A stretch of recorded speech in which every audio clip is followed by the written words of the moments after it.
পর্দার অন্তরালে আমার অনেক মা বোনেরা আমার বয়ান শ্রবণ করতেছেন। আমি আমার মাদের জন্য আজকের বয়ানটা করব।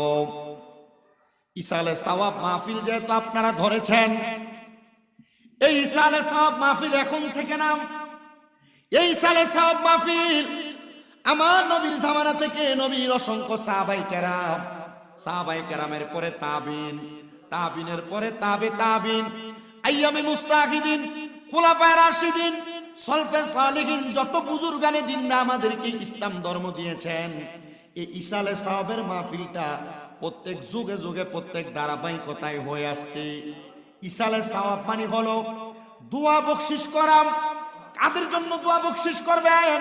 এই দোয়া বকশিশ করা হবে আমাদের মৃত ব্যক্তি যারা কবরে চলে গেছে, আমাদের বংশের মানুষের মধ্যে যারা বুজুর্গানে দিন, আমাদের বংশের মা বাবা, দাদা দাদি, আহলে আওলাদ, আমাদের মাশায়েখে আদম, পীর মাশায়েখগণ, আমাদের হক্কানি উলামায়ে কেরামগণ, তাদের জন্য যে দোয়ার ইন্তজাম করা হয় এটাকে ইসালে সওয়াব বলা হয়। এই ইসালে সওয়াব মাহফিলের মধ্যে বৈশা আপনি যদি দোয়া করেন, আল্লাহ চাইলে এই মণিপুর গ্রামের যত মানুষের মা কবরে, বাবা কবরে, এই মণিপুর গ্রামের মানুষের যত মানুষের দাদা দাদি বংশের মানুষ কবরের মধ্যে আছে, আপনারা বলেন আমরা যদি গুনাহগার সাইজে আল্লাহর কাছে প্রায়শ্চিত্ত করে দোয়া কামনা করি, আমার আল্লাহ তাআলা আমাদের প্রত্যেকের দোয়ার বরকতে আমাদের বংশের মানুষগুলাকে মাফ করতে পারে কি পারে না?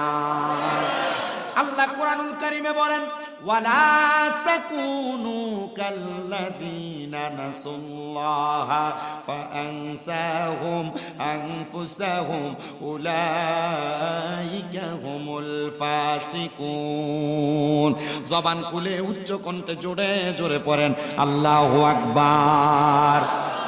আল্লাহ জানায় দেয় বান্দারা, ওয়ালা তাকুনু, তোমরা তাদের মতো হয়ো না, কাল্লাযীনা যাহারা নাসুল্লাহ ফাআনসাহুম আনফুসাহুম, নিজের কথা ভুলে গেছে আর আমি আল্লাহ তাদেরকে ভুলে রাখছি। আল্লাহ তারা কারা? আল্লাহ বলেন উলাইকা হুমুল ফাসিকুন, এরা আর কেউ না, এরা হলো ফাসিক যারা, তারা। আল্লাহ আপনি কাদেরকে ভুলে রাখছেন আর কারা আপনার কথা ভুলে গেছে আপনি একটাবার বলেন না। আল্লাহ জানায় দেয় বান্দা, এই মানুষগুলার কেউ না। হাদিসে মুবারাকার মধ্যে হযরতে আনাস ইবনে মালিক রাদিয়াল্লাহু তাআলা আনহু, হযরতে তাফসীর ইবনে আব্বাসের মধ্যে সেম আয়াতে কারিমার তাফসীর করতে গিয়ে আনাস রাদিয়াল্লাহু তাআলা আনহুর একটা হাদিস নোট করে বলা হচ্ছে, আল্লাহ তাআলা এই আয়াতে কারিমার মধ্যে দুনিয়ার গুনাহগার বান্দা যারা গুনাহ করতে করতে গুনার কাজের মধ্যে পেরেশান হয়ে গেছে, দুনিয়ার বেনামাজি বান্দা যারা, যারা নামাজ না পড়তে পড়তে এদের কাছে নামাজ না পড়াটাকে কোনো কিছুই মনে হয় না, যারা রোজা না রাখতে রাখতে রোজা না রাখাটাকে তাদের কাছে কোনো গুনাহ মনে হয় না, দুনিয়াতে গুনার কাজ করতে করতে বদ আমল করতে করতে এদের দুনিয়াটা দুনিয়ার মতো হয়ে গেছে, আখিরাতের কথা ভুলে গেছে। এরা গুনাহ একবার যে গুনাহ করে বারবার সেই গুনার কাজটা করে, দ্বিতীয়বার যে গুনাহটা করে তৃতীয়বার আবার সেই গুনাহটা করে। এমন গুনাহ করার সময় যারা কোনো পরোয়া করে না, যারা নিজের মনকে কোনো প্রশ্ন করে না, নিজের সাথে নিজে কোনো সময় মুআনাকা করে না, মানে অথবা মুবাহালা করে না, এই বান্দাটা এমন একটা বান্দা হয়ে গেছে, এই বান্দাটা যে নিজে গুনাহ করতেছে গুনার বিষয়ে সে অবগত থাকে না। বলে হুজুর কি বলেন? দেখবেন আপনার এলাকায় যারা নামাজ পড়ে না, এক ওয়াক্ত, দুই ওয়াক্ত, তিন ওয়াক্ত, পাঁচ ওয়াক্ত কোনো কিছুই পড়ে না, আবার অনেক মানুষ আছে জুমার নামাজটাও পড়ে না, অনেক মানুষ আছে তাদের তাকবীরের মধ্যে ঈদের নামাজটাও নাই। হুজুর চিন্তা করতে গেলে অনেক কিছু চিন্তা করা যায়, কিন্তু না না না, চিন্তার বিষয় না, চিন্তার বিষয় না। এই বান্দাটার অন্তরের মধ্যে, এই বান্দাটার সিনার মধ্যে আল্লাহ তাআলা মোহর মেরে দিয়েছে।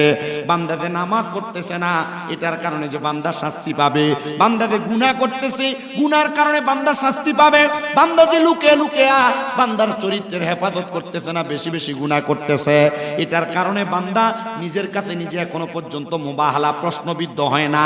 এই জন্য বান্দা নিজের কথা ভুলে গেছে, আর আল্লাহ কয় বান্দা আমি আল্লাহ নিজে তোমাকে ভুলে রাখছি। আল্লাহ যেহেতু ভুলে রাখছে, ওই বান্দাটা কে কে কে? আনাস রাদিয়াল্লাহু রাদিয়াল্লাহু তাআলা আনহু বলেন, আমার নবী ওই বান্দার দিকে ইঙ্গিত করে বলেছে সে হলো একজন ফাসেক। ফাসেক কাদেরকে বলা হয়? যারা কোনো দোয়া করলে আল্লাহর দরবারে দোয়া কবুল হয় না। ফাসেক কাদেরকে বলা হয়? যারা কোনো কিছু আল্লাহর কাছে চাইলে আল্লাহ তাদেরকে দেয় না। ফাসেক কাদেরকে বলা হয়? যারাদেরকে আল্লাহ তাআলা পছন্দ করেন না। হুজুর একবার জানায়া দেন ওই ফাসেকদের ব্যাপারে, আমাদের জানতে বড় ইচ্ছা হয়। নবী আমার জানায়া দেয় এমন ব্যক্তিকে ফাসেক বলা হয় যে ব্যক্তি একটা গুনাহ করার পর নিজের কাছে নিজে ছোট হয় না, দ্বিতীয়বার আবার গুনাহ করে, তখন বান্দাটা ফাসেক থেকে জিন্দিক হয়ে যায়। বান্দা যখন জিন্দিক হয়ে যায় আবার ওই গুনাহটা করে, গুনাহ করতে করতে বান্দার ভিতরে নেফাকি চলে আসে, তখন বান্দা মুনাফিক হয়ে যায়। যখন বান্দা গুনাহ করতে করতে নেফাকি চলে আসে, বান্দা বারবার গুনাহটা করে, তখন বান্দার ভিতরে কুফরি হয়ে যায়। কুফরি বান্দা কখন কুফরি করে কাফের হয়ে গেছে বান্দা চিন্তাও করতে পারে না। তখন বান্দা কোনো দোয়া করলে ওই দোয়া আমার আল্লাহ কবুল করে না। জোরে জোরে পড়েন নাউজুবিল্লাহ। সাহাবী হযরত আনাস ইবনে মালিক রাদিয়াল্লাহু তাআলা আনহু বলেন, ওই বান্দাদের মধ্যে 4 প্রকার বান্দা আছে। কয় প্রকার? আপনাদের কি কষ্ট হচ্ছে? অসুবিধা হচ্ছে? একটু শুনবেন, মসজিদ তো সাউন্ড ক্লিয়ার দিচ্ছে না, স্পিকার বাইরের সাউন্ড মিলে হজবরল হয়ে যাচ্ছে। আমি কথা বলতে কষ্ট হচ্ছে, আমি চেষ্টা করব অল্প কথায় আধিক্যতা বোঝানোর জন্য। আপনারা শুধু একটু বোঝার চেষ্টা করবেন। এই ছেলেটাকে বসান, বসান। আপনারা একটু কাছাকাছি আসেন, তাহলে কথা বলতে সুবিধা হবে। পরবর্তীতে কেউ আসলে আপনাদের পেছনে বসতে পারবে। একটু কাছে আসেন, কাছে আসেন। আপনাদেরকে বলছি কাছে আসেন, আপনিও আসেন, কাছে আসেন। কাছাকাছি থাকলে কথাগুলো বললে আপনারা বুঝতে পারবেন। ওই স্পিকারের সাউন্ডে না বুঝলেও আমার মুখের কথায় বুঝতে পারবেন। আল্লাহ আমাদেরকে কবুল করেন, পরে না আমিন। ফাসেকদের প্রকার বুঝাইতে যায় সাহাবী আনাস ইবনে মালিক কয় প্রকার ব্যক্তির কথা বললেন? জোরে বলেন, কয় প্রকার ব্যক্তি? এর মধ্যে এক প্রকার ব্যক্তি হলো আপনার এলাকায় অনেক সুদখোর আছে দেখবেন। মণিপুর সুদখোর নাই, সুদের টাকা ঘুষের টাকা খায় এমন লোক নাই। আপনার এলাকার সুদখোর যারা আছে, সে জানে সুদ খাওয়া হারাম, জানার পরেও সে আবার সুদ খায়। সে জানে সুদ খাওয়ার কারণে মায়ের সাথে জিনা করার গুনাহ হয়, তে সবুও সুদের টাকা খায়। সে জানে সুদ খাওয়ার কারণে নিজের ইন্তেকালের পর জাহান্নাম অপেক্ষা করতেছে, সে তবুও সুদের টাকা খায়। এই সুদকে সুদ জানার পর মানে হারামটাকে যে বারবার হারাম যাই না খায়, 1 নাম্বার ফাসেক হলো তারা। 2 নাম্বার ওই ব্যক্তিটা মানে মনে করেন একটা গুনাহ দাঁড়ায়া প্রস্রাব করে, এটা গুনাহ। কি বলেন না? দাঁড়ায়া প্রস্রাব করা, দাঁড়ায়া প্রস্রাব করা। অথবা এটা বাদ দিলেন, এ দাঁড়ায়া প্রস্রাব করার মাঝখানে ছোট একটা গুনাহ, কোনো মানুষকে মন্দ কথা বলা, এটা একটা গুনাহ। সে গুনাহ কেউ বলে দেওয়ার পর আবার এই গুনার কাজটা করলো। নবী বলে 2 প্রকার ফাসেক হলো সে ব্যক্তি। এলাকায় অনেক শ্রেণীর মানুষ আছে দেখবেন কথায় কথায় একজন আর একজনকে গালি দেয়, দেয় না? মা বাবার নাম তুলে গালি দেয়, নিজের 14 গোষ্ঠীর নাম তুলে গালি দেয়। নবী বলে 3 নাম্বার ওই ব্যক্তি। নবীজি কে বলে? যেই ব্যক্তি তার জবানকে খারাপ করে, জবান দ্বারা ফাহিশা কথা বলে, মন্দ কথা বলে, সে হলো ফাসেক। 3 প্রকার ওই ব্যক্তির কথা নবী বলেন। রাগ করবেন না, গোসা করবেন না। আল্লাহর হাবিব বলে যারা তাদের দাড়িকে কেটে ফেলে, ছোট করে ফেলে, ফাসেক হলো তারা। এই 4 প্রকারের ব্যক্তি কোনো দোয়া করলে আল্লাহর দরবারে কোনো দোয়া কবুল হয় না। প্রিয় মুসলমানেরা, দোয়া যদি কবুল না হয়, এত কষ্ট করে নামাজ পড়ে আমাদের কি লাভ হবে? এত কষ্ট করে রোজা রেখে আমাদের কি লাভ হবে? এত কষ্ট করে ইবাদত করে আমাদের কি লাভ হবে? বলে হুজুর আমরা ইবাদত করি আল্লাহকে পাওয়ার জন্য। হ্যাঁ, আল্লাহকে পাওয়ার জন্য। আমরা আমাদের মা বাবার কবরের আযাব মাফ করানোর জন্য আজকে আড়াইবাড়ি দরবার শরীফের খলিফা মরহুম আলহাজ কেরামত আলী রহমতুল্লাহ আলাইহির স্মরণে সালে সাহাবের মাহফিল। এটার উদ্দেশ্য শুধু হযরতে কেরামত আলী রহমতুল্লাহ আলাইহির জন্য ইসালে সাফ করা না, এলাকার মুর্দেগান যারা কবরে তাদের প্রত্যেকের কবরের আযাব মাফ করানোর জন্য কিন্তু আজকে ইসালে সাফ করা। কথা কোন না ঠিক কিনা? এদের জন্য ইসালে সাফ করলে এরা কবরের আযাব মাফ পাবেন। তা আপনার আমার কি লাভ হবে? একটা বার যদি আপনাকে প্রশ্ন করা হয় আপনি কি জবাব দিবেন? আল্লাহর হাবিব সাল্লাল্লাহু আলাইহি ওয়াসাল্লামের হাদিসে জিবরাইল, যেটাকে হাদিসে কুদসি বলা হয়, নবী আমার জানায়া দেয় উম্মত শোনো, দুনিয়ার জমিনের মধ্যে একটা মানুষ যখন একটা মানুষের জন্য দোয়া করে, ওই দোয়াটার কারণে আল্লাহ তাআলা ওই জায়গার মধ্যে এলাকার যত কবরবাসী আছে প্রত্যেক কবরবাসীদের রুহটাকে আল্লাহ তাআলা উন্মুক্ত করে দেয়। আপনারা যারা এখানে বসেছেন, আপনাদের যাদের মা নাই বাবা নাই, পর্দার অন্তরালে মণিপুর গ্রামের আমার যে মহিলারা মা বোনেরা আমার ওয়াজ শুনতেছে, আমি শামীম দাদা তোমাদের সন্তানের মতো মাইকু মনোযোগ দিয়া শুনবা। তোমাদের যাদের মা কবরে বাবা কবরে, আজকের মাহফিলের উসিলায় আল্লাহ তাআলা এই এলাকার যত কবরবাসী আছে প্রত্যেকটা কবরবাসী রুহুকে আল্লাহ ছেড়ে দিয়েছেন। আর কবরবাসী রুহুগুলা এই জান্নাতের বাগানের আশেপাশে ডাইনে বামে শুধু ঘোরাফেরা করতেছে। হাদিসের ব্যাখ্যাকারী বলতেছেন, একটা ভিক্ষুক যেমন ভাবে একজন মানুষের কাছে বারবার ভিক্ষা চায়, কবরবাসীগুলা তাদের বংশের মানুষের কাছে চারদিকে ঘোরাফেরা করে আর ভিক্ষুকের মতো হাতটা বাড়ায় দিয়ে দিয়ে ভিক্ষা চাইতেছে। আসো নাকি আমার সন্তান, আসো নাকি আমার নাতি, আসো নাকি আমার কোনো আওলাদ, আসো নাকি আমার কোনো বংশের মানুষ, আমার জন্য একটু দোয়া করবা। খোদা কি কসম করে বলি মুসলমানেরা, আপনার বংশের মানুষের জন্য যখন আপনি দোয়া করবেন, যখন মাহফিল শেষ হয়ে যাবে ওই কবরবাসীগুলা আবার তাদের কবরের মধ্যে ফিরে যাবে। দুই শ্রেণীর কবরবাসী থাকবে। এক শ্রেণীর কবরবাসী কবরের মধ্যে যায় দেখবে এদের কবর আযাব মাফ হয়ে গেছে। এরা প্রশ্ন করবে, এ ফেরেশতার দল, আমাদের কবর আযাব কেন মাফ করা হইল, একটা বার জবাব দাও না। তখন জবাব দেওয়া হবে, তুমি তোমার ইন্তেকালের আগে এমন কিছু ওয়ারিসদার দুনিয়াতে রেখে আসছো, এমন কিছু আওলাদ দুনিয়াতে রেখে আসছো, এমন কিছু বংশের মানুষ দুনিয়াতে রেখে আসছো যারা তোমার জন্য দোয়া করে, মাগফিরাত কামনা করে। আল্লাহ তাআলা আজকে এদের দোয়ার বরকতে তোমার কবরের আযাব মাফ করে দিয়েছে। তোমরা কথা বলো, তোমরা কথা বলো, ওয়াজ বন্ধ রাখবো, তোমরা কথা বলতে হবে।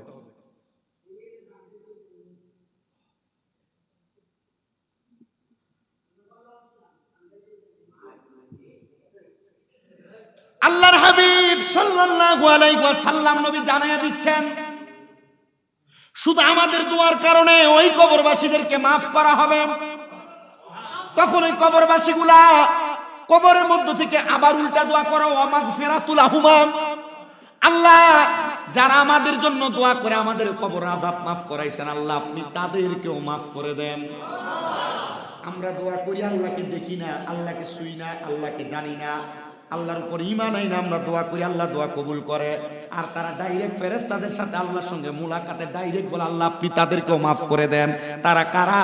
যাদের উসিলায় আল্লাহ তাদেরকে মাফ করেছেন। আল্লাহ তাআলার কাছে এরা যাদের উসিলায় মাফ পাইছে তাদের জন্য দোয়া করেন, জোরে পড়েন সুবহানাল্লাহ। আমরা বকিল হয়ে গেছি, আমাদের বংশের মানুষের জন্য দোয়া করতে চাই না। শুক্রবারে জুমার দিন একবার কবরের পারে যাইতে চাই না। শুক্রবার না, বছরে একবার ঈদের সময় কবরের পারে যাইতে চাই না। অথচ তিরমিজির হাদিসের মধ্যে রাহমাতুল্লিল আলামিন নবী বলতেছে, তোমাদের যখনই সুযোগ হবে বৃহস্পতিবার আসরের নামাজের পর থেকে শুক্রবার জুমার দিন মাগরিবের নামাজের আগ পর্যন্ত তোমাদের পক্ষে যদি সম্ভব হয়, তোমরা তোমাদের মৃতদের কবরের সামনে যাইয়া পশ্চিমকে পিছ দিয়া মৃতদের চেহারা বরাবর তোমাদের বুকটা বরাবর কইরা হাতটা বাড়ায়া দোয়া করবা।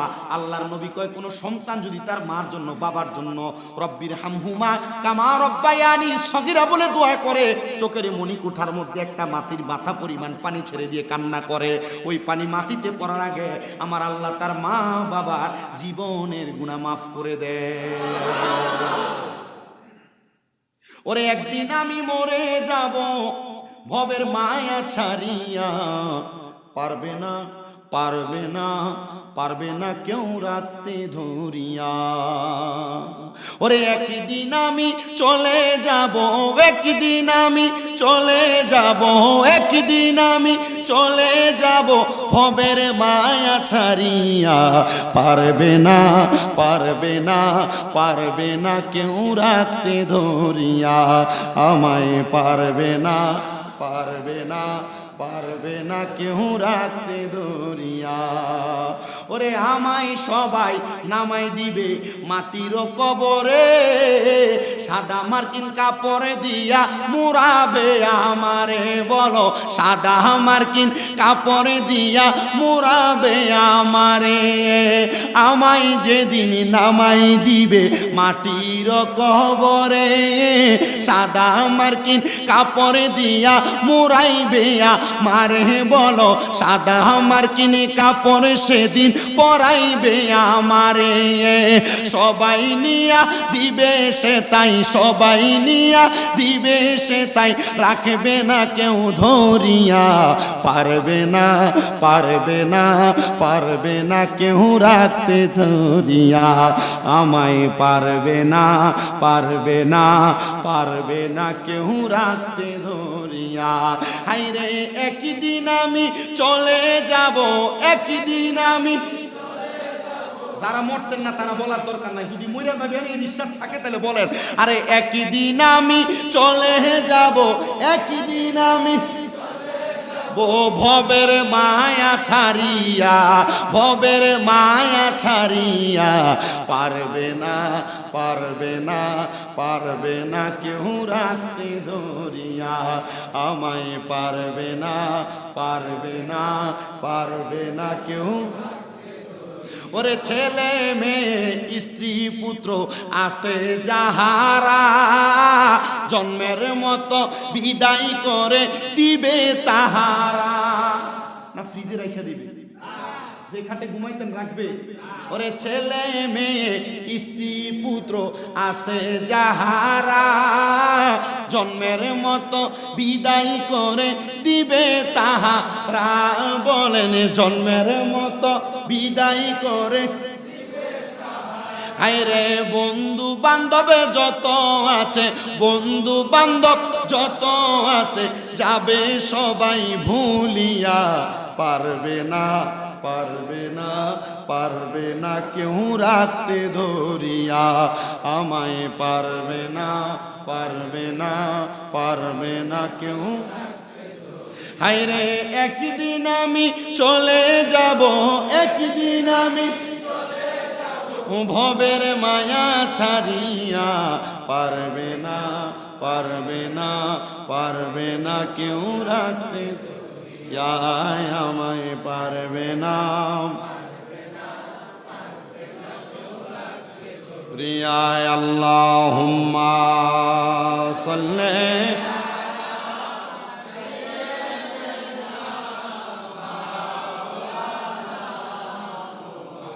ওয়া আলা আলি।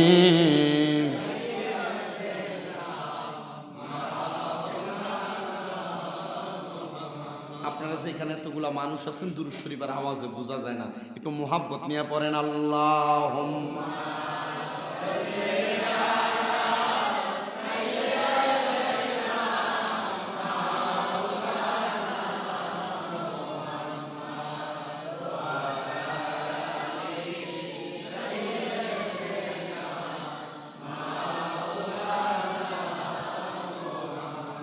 আমরা সবাই চলে যাব এই বাড়ি ঘর ছাড়িয়া, আমাদের রঙিন পোশাক খুলে নিয়ে দিবে সাদা কাফন পড়ায়া। আল্লাহুম্মা সাল্লি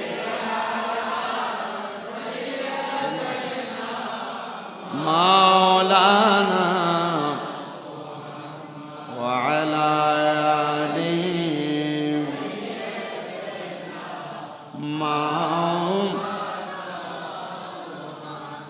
প্রিয় ভাইরা আমার, আমি যেই কথা বলতেছিলাম, আমরা যদি কবরবাসীদের জন্য দোয়া করার কারণে আল্লাহ তাআলা কবরবাসীকে মাফ করে দেয়, তখন কবরবাসীও আমাদের জন্য দোয়া করে, আর ওই দোয়ার বরকতে আল্লাহ তাআলা আমাদেরকেও মাফ করে দেয়। তার মানে বোঝা গেল ইসালে সব মাহফিলটা আমরা কবরবাসীদের লাভের জন্য শুধু করি না, আমাদের মৃত ব্যক্তিদের জন্য ইসালে সব শুধু আমরা মৃত ব্যক্তিদের লাভের জন্য করি না। বলেন এই লাভটা কি শুধু মৃত ব্যক্তির লাভ না, আমরা জীবিতরারও লাভ? কথা বল না, জীবিতরার লাভ আছে না? এবার বলে হুজুর, যারা এখনো বাড়ি ঘরে ঘোরাফেরা করে, ঘুমায় আছে, এদের বংশের মানুষের জন্য দোয়া কামনা করে না, তো এই কবরবাসীগুলা যখন এই মাহফিলের আশেপাশে ঘোরাফেরা করে, যখন এদের রুহুটা কবরে ফিরা যায়, এরা কবরে যায় দেখায় আল্লাহর ফেরেশতারা, আমার পাশের কবরের মানুষ যিনি, তিনার কবরের আযাব মাফ করা হয়েছে, কিন্তু আমার কবরের আযাব কেন মাফ করা হয় নাই? তখন ফেরেশতারা জবাব দিবে, তুমি এমন কোন মানুষ দুনিয়াতে রাইখা আসো নাই, এমন কোন ওয়ারিসদার, এমন কোন সন্তান তুমি রাইখা আসো নাই যার দুয়ার বরকতে আল্লাহ তাআলা তোমারে মাফ করে দিবে। সুবহানাল্লাহ। যার দুয়ার বরকতে আল্লাহ তাআলা তোমারে মাফ করে দিবে। এবার সে জবাব দিবে, বলে আমি যে তো রাইখাই আসি নাই, আল্লাহ তাআলা কি আমারে মাফ করবে না? বলে না, এ দুনিয়ার সন্তানেরা, দুনিয়ার আত্মীয় স্বজনেরা, আপনারা যারা আপনাদের বংশের মানুষের জন্য দোয়া করেন না, তখন ওই কবরবাসীগুলা কবরের মধ্য থেকে আল্লাহর কাছে লানত প্রদান করবে, আল্লাহ আমি আমার বংশের মানুষ যারা কবরে, এদের জন্য, বংশের মানুষ যারা দুনিয়াতে আছে এদের জন্য এত জায়গা সম্পত্তি রেখে আসলাম, কিন্তু এরা আমার জন্য একটু দোয়া করে না। আল্লাহ গো, আপনার কাছে আমি তাদের জন্য লানত কামনা করি, আপনি তাদেরকে আপনার লানতের সাগরের মধ্যে ভাসাইয়া দেন। তখন ওই কবরবাসী মৃত ব্যক্তি যারা, এদের বদদুয়ার কারণে আমাদেরকে বিভিন্ন প্রকার মুসিবত, বিভিন্ন প্রকার বালা, বিভিন্ন প্রকার রোগ সুখ আইসে আমাদেরকে আক্রমণ করে। আক্রমণ, আমাদের এলাকার সবচেয়ে বুজুর্গ ব্যক্তি হযরতে বোয়ালি কলমদর, তুমি কষ্ট করে ওনার কাছে চলে যাও বাবা, তুমি ওনার কাছে যাইয়া বায়াত গ্রহণ করো। তখন হযরতে শেখ ফরিদ রহমতুল্লাহ আলাইহি বিবাহ করেন নাই, ওনার বয়স হলো 36 আর 12 কত হয় 48 বছর বয়স, তখনও তিনি বিবাহ করেন নাই। ওনার মা ওনাকে বলছেন যে বাবা যায় তুমি বোয়ালি কলমদরের কাছে বায়াত গ্রহণ করো, এরপরে তুমি হয়তোবা কষ্ট কইরা বিবাহ করবা। হযরতে বোয়ালি কলমদরের কাছে গেলেন। বোয়ালি কলমদর রহমতুল্লাহ, আপনাদের বুঝতেছেন তো কথা?